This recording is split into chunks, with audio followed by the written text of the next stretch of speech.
Ibu bapak, saudara dan saudari, para romo, para suster, bruder sekalian yang terkasih, setelah kita melihat secara garis besar atau secara umum pengertian liturgi, bagian-bagian liturgi, apa yang kita rayakan dalam liturgi, siapa peraya atau pelaku dalam liturgi, sifat-sifat liturgi dan lain-lainnya, maka pada bagian kedua ini kita akan melihat secara khusus, garis besar ya tentunya, secara umum tentang masa Prapaskah. Ya, kita tahu dalam tahun liturgi gereja itu terdiri atas 3 lingkaran besar ya, 3 lingkaran besar, yaitu lingkaran Natal, lingkaran biasa, dan lingkaran Paskah. Lingkaran Natal itu terdiri atas 2 masa, yaitu masa Advent dan masa Natal itu sendiri. Kemudian lingkaran biasa itu terdiri atas 34 minggu. Kemudian lingkaran Paskah itu terdiri atas 2 bagian, yaitu Prapaskah dan Paskah itu sendiri. Dan kemudian ada pembagian-pembagiannya. Pada kesempatan ini kita hanya akan melihat tentang masa Prapaskah ya, dan masa Prapaskah. Masa Prapaskah itu seringkali kita sebut juga sebagai masa retret agung. Jadi kalau para romo, para suster, para frater itu biasanya setiap tahun mereka ada jadwal retret. Seringkali disebut dengan retret tahunan. Ya, ada retret tahunan, retret wajib, tapi juga secara khusus mereka yang akan ditabiskan atau yang akan mengikrarkan kaul, biasanya mereka masuk ke dalam satu masa beberapa hari, 1 minggu, atau bahkan sampai 1 bulan. Itu disebut dengan masa retret.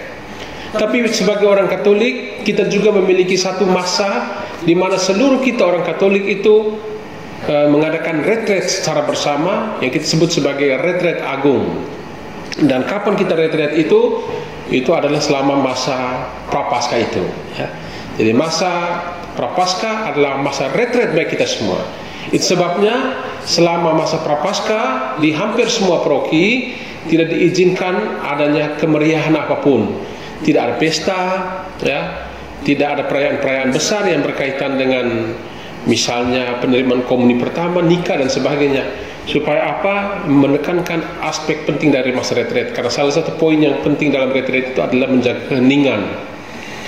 Nah, jadi selama masa retret agung itu kita mengadakan yang namanya pantang dan puasa. Ya, kita berpantang, kita berpuasa. Masa Prapaskah itu kita tahu ya terdiri atas 40 hari. 40 hari yang terinspirasi dari angka 40 di dalam kitab suci. Kita tahu orang Israel berjalan dari tanah Mesir menuju tanah terjanji itu 40 tahun lamanya. Ya, padahal itu tidak begitu jauh sebenarnya. Tapi mereka berjalan selama 40 tahun untuk mencapai tanah terjanji. Kemudian yang lainnya juga, Yesus sendiri berpuasa selama 40 hari 40 malam. Ya, 40 hari 40 malam. Jadi masa Prapaskah itu adalah masa di mana kita mengambil waktu secara khusus sebagai orang Katolik untuk merenungkan kesengsaraan Tuhan demi menyelamatkan kita orang-orang berdosa ini. Nah, kemudian kita tahu selama masa Prapaskah itu kita berpantang dan berpuasa. Berpantang dan berpuasa itu kurang lebih sama, tapi ada perbedaan yang mendasar. Ya, puasa dalam arti yuridis berarti makan kenyang hanya 1 kali. Sementara pantang dalam arti yuridis berarti memilih salah satu makanan atau kebiasaan dan kita memilih untuk tidak memakannya atau tidak menggunakannya, tidak mengkonsumsinya, atau dengan pantang yang lainnya. Misalnya pantang ikan, pantang garam, pantang jajan, atau yang biasa merokok untuk pantang merokok, atau yang kecanduan main gadget itu pantang main HP dan lain-lain. Nah, Hari puasa dilangsungkan pada hari Rabu Abu dan Jumat Agung.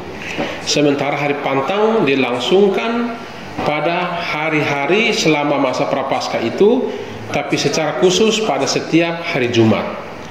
Dan yang wajib berpuasa ialah semua orang Katolik yang sudah berusia 18 tahun ke atas sampai dengan usia 60. Dan yang wajib berpantang ialah semua orang Katolik yang berusia 14 tahun ke atas. Itu berpantang.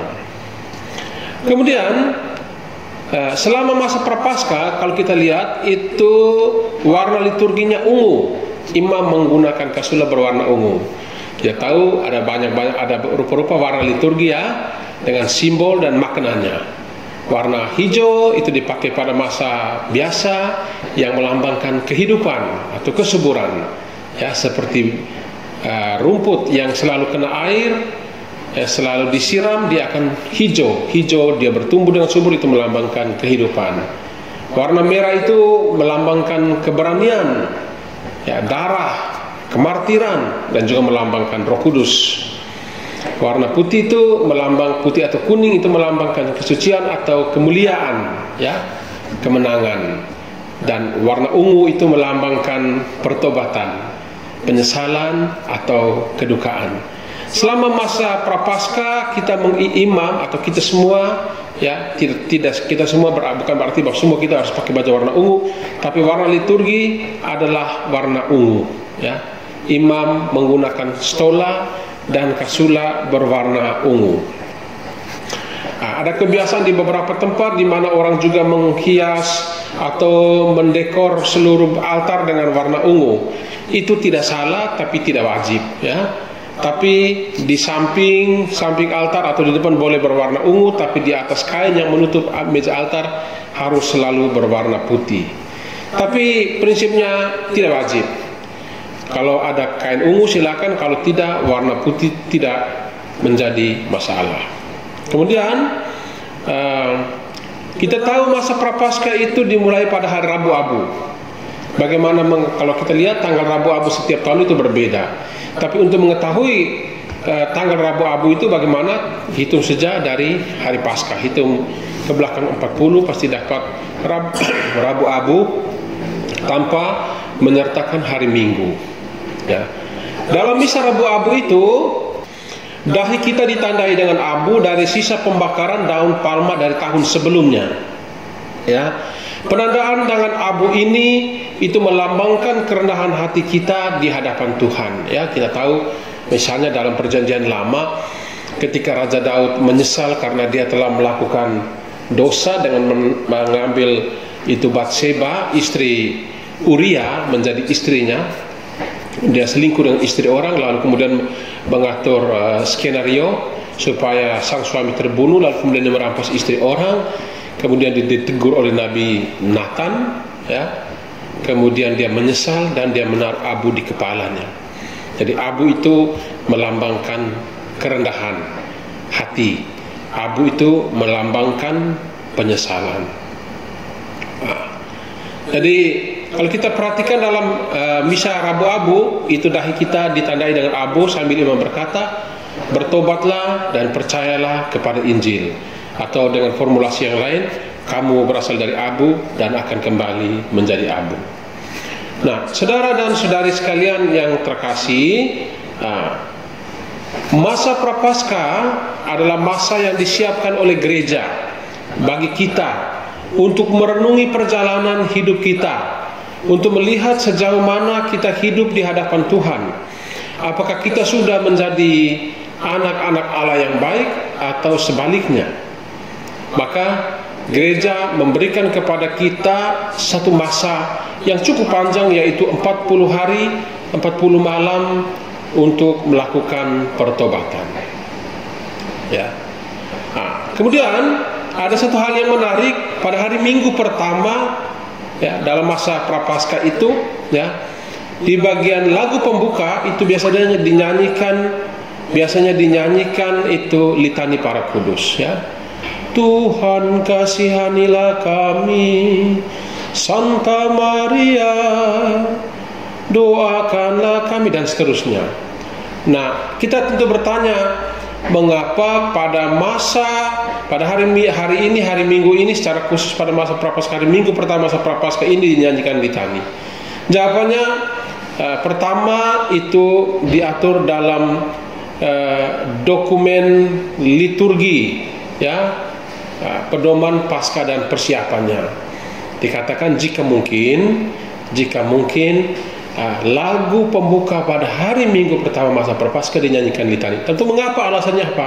Karena apa? Kita tahu dua ciri khas dari masa Prapaskah itu, ya, atau dua tujuan dari masa Prapaskah itu. Yang pertama adalah masa tobat, ya, bagi kita semua. Sebelum kita merayakan Paskah, kita mohon ampun kepada Tuhan. Kemudian tujuan dari masa Prapaskah yang kedua, yang mungkin ini banyak orang belum mengetahuinya, yaitu sebagai masa persiapan akhir bagi mereka yang akan dibaptis pada malam Paskah. Jadi sesungguhnya secara liturgis pembaptisan itu tuh terjadi pada malam Paskah, ya, kelahiran baru. Nah, tetapi secara pastoral, karena liturgi malam Paskah itu biasanya sangat panjang dengan banyaknya bacaan, maka pada malam Paskah itu kebiasaan membaptis orang pada malam Paskah itu ditiadakan, ya, ataupun ada tapi biasanya di tempat-tempat tertentu, atau baptisan dewasa, ya, orang yang sudah dewasa dibaptis pada malam Paskah. Nah, masa Prapaskah itu adalah masa persiapan akhir bagi mereka yang akan dibaptis pada malam Paskah itu. Nah, apa kaitannya dengan litani para kudus tadi? Dengan kita menyanyikan litani para kudus, itu kita memohon bantuan Gereja Jaya. Siapa itu Gereja Jaya? Gereja Jaya itu adalah para kudus atau orang-orang yang sudah berjaya di dalam surga, yang sudah memandang Allah dari wajah ke wajah. Kita tahu dalam ajaran gereja kita memiliki 3 gereja, ya, yaitu pertama gereja peziarah, kedua gereja menderita, dan yang ketiga gereja jaya. Gereja peziarah itu siapa? Gereja peziarah adalah kita, semua orang terbaptis yang masih hidup, yang masih berziarah di muka bumi ini, yang sedang berziarah menuju ke dalam persatuan dengan Tuhan. Nah, kita disebut gereja peziarah, ya. Gereja itu punya 2 pengertiannya. Pertama, semua orang terbaptis adalah gereja, dan pengertian gereja adalah bangunan tempat orang beribadat, ya, gereja katedral Jakarta, gereja katedral Maumere, dan sebagainya. Nah, 3 gereja tadi, pertama gereja jaya, gereja peziarah, yang kedua gereja menderita. Gereja menderita apa? Jiwa-jiwa yang sudah meninggal tapi masih berada di api penyucian. Mereka tetap dikatakan gereja, tapi mereka masih menderita, mengalami penyucian di api penyucian, dan mereka memohon bantuan doa kita yang masih hidup. Itu sebabnya di dalam gereja Katolik ada kebiasaan atau tradisi untuk mendoakan jiwa-jiwa yang sudah meninggal dunia. Ya, bagaimana dengan kita? Kita masih mendoakan orang tua kita kah, kakak adik kita yang sudah meninggal, atau tidak lagi? Atau kita hanya berdoa sampai di malam ketiga, malam ke-40, 100 hari setelah itu kita telah melupakan mereka? Mari kita mendoakan jiwa-jiwa yang sudah meninggal dunia. Siapa tahu mereka membutuhkan doa-doa kita masih berada di api penyucian. Itu gereja kedua, gereja menderita. Dan gereja yang ketiga adalah gereja jaya. Gereja jaya ini adalah mereka yang sudah berjaya di dalam surga. Jadi kita memohon bantuan gereja jaya pada hari Minggu itu, Minggu pertama saat Advent itu, untuk membantu kita yang sedang berjalan di dalam masa Prapaskah ini. Kedua, kita juga memohon bantuan doa mereka untuk mendoakan para calon baptis yang akan dibaptis pada malam Paskah ini. Maka di dalam pedoman liturgi, ya, perayaan Paskah dan persiapannya dianjurkan supaya dinyanyikan litani pada hari Minggu pertama. Tapi sifatnya anjurannya, kalau misalnya di paroki, pastor paroki memutuskan lain, kita ikuti itu. Kemudian ada satu poin juga yang penting. Selama masa Prapaskah kita sering mendengar istilah ad libitum, ya. Apa itu ad libitum? Ya. Ad libitum itu, ya, nama lainnya adalah fakultatif atau sebuah opsional, atau kata lainnya adalah sebuah pilihan yang bisa diambil atau juga tidak, ya. Dalam kaitan dengan liturgi, ya, artinya sebuah tawaran yang bisa diambil atau tidak. Secara khusus dalam masa Prapaskah, bacaan Injil tentang percakapan Yesus dengan wanita Samaria yang terjadi di sumur Yakub, yang merupakan bacaan Injil hari Minggu ketiga Prapaskah, itu bacaan ini adalah bacaan yang sangat penting, yang tidak boleh dilewatkan. Dan hal yang sama juga dengan bacaan tentang orang yang lahir buta dan kebangkitan Lazarus. Ini berbicara tentang kelahiran baru semua, ya. Jadi tentang air, ya, wanita yang sebelumnya dia datang dan dia seolah-olah mau memberi air kepada Yesus, tetapi akhirnya dia menemukan bahwa Yesus adalah air kehidupan itu sendiri. Barang siapa datang kepadaku dan minum air ini, dia tidak akan pernah haus lagi. Jadi dia memperoleh kehidupan baru. Kemudian yang kedua itu tentang orang buta yang bisa melihat. Itu satu kehidupan baru. Dia bisa melihat dari kebutaannya. Yang ketiga itu kebangkitan Lazarus. Nah, tiga bacaan ini merupakan bacaan-bacaan penting yang ada selama masa Prapaskah. Ya. Mengapa? Karena bacaan-bacaan ini berkaitan langsung dengan yang namanya inisiasi hidup Kristen. Nah, tadi saya katakan selama masa Prapaskah itu ada dua tujuannya. Pertama sebagai masa persiapan, masa tobat bagi kita semua, dan yang kedua masa persiapan akhir bagi mereka yang akan dibaptis. Nah, bacaan tentang wanita Samaria dan air sumur Yakub itu langsung bertemakan pembaptisan dan kelahiran baru. Sebab itu bacaan itu sangat penting dan ada di dalam pembagian tahun liturgi A, ya. Tetapi norma liturgi juga tetap memberikan kesempatan secara ad libitum atau fakultatif untuk digunakan dalam bacaan ketiga Prapaskah tahun B dan tahun C. Ya, kita tahu bacaan-bacaan kitab suci itu dibagi dalam klasifikasi tahun A, tahun B, dan tahun C, ya.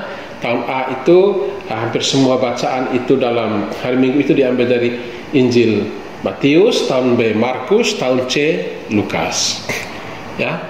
Nah, tapi bacaan tentang wanita di sumur Yakub tadi, walaupun dia ada dalam tahun A saja dan tahun B dan tahun C tidak, tetapi dia tetap dianjurkan, ya, mengingat pentingnya bacaan itu, ya, tentang inisiasi tentang kelahiran baru tadi, maka dia tetap dianjurkan digunakan secara ad libitum fakultatif dalam tahun B dan tahun C.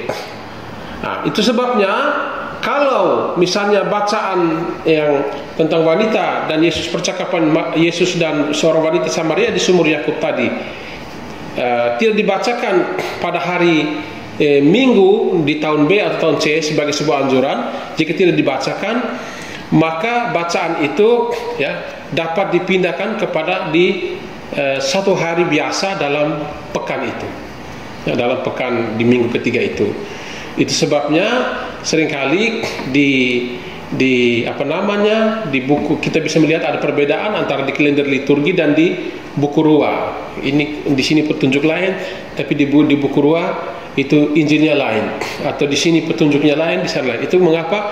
Karena pentingnya bacaan tentang percakapan Yesus dan wanita Samaria yang terjadi di sumur Yakub tadi. Jadi ini bacaan penting, maka dianjurkan dibacakan pada tahun A, tahun B dan tahun C.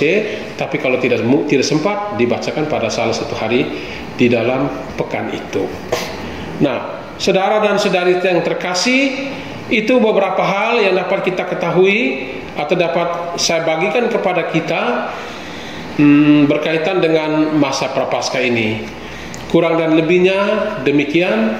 Semoga kita dapat menghayati masa Prapaskah dengan baik. Dengan demikian kita dapat merayakan Paskah dengan jaya. Tuhan memberkati.